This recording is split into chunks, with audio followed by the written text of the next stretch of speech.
You guys are currently in the presence of one of the youngest voters of this nation. That's me. Back in 2012, when I was 7 or 8 years old, I voted in the Barack Obama versus Mitt Romney presidential election.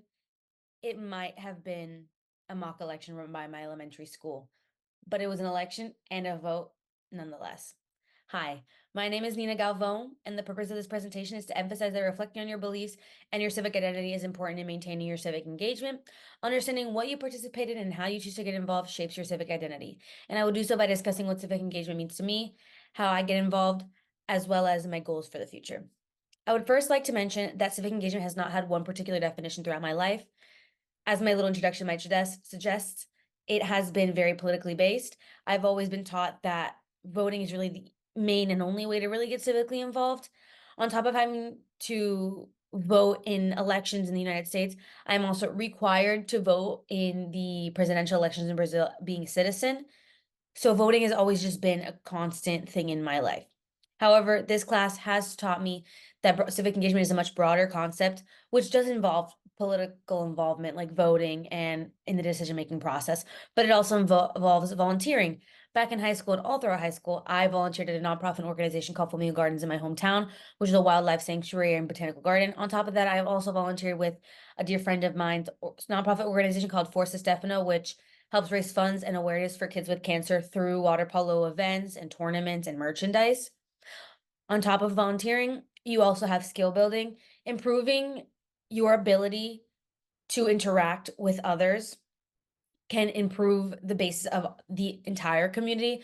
So public speaking, leadership skills, critical thinking skills can all play into your civic identity. Also, just getting involved with your community, helping a neighbor out, talking with neighbors, having open discussions with your friends and family. Helping a neighbor out simply as that is also part of your civic engagement. Thus, I define civic engagement as anything I do to help out the community. Now that I understand the full scope of my civic identity and engagement, here are my 3 goals for growth.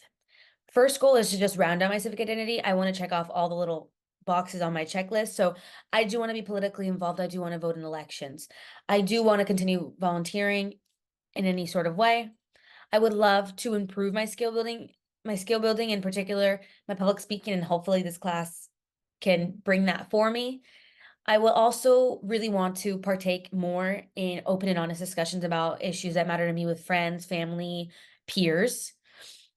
And also just being part of a community, so joining clubs on campus. I know this semester I joined the PNSA, Pre-Nursing Student Association, to maybe just get involved and interact with more people in my community.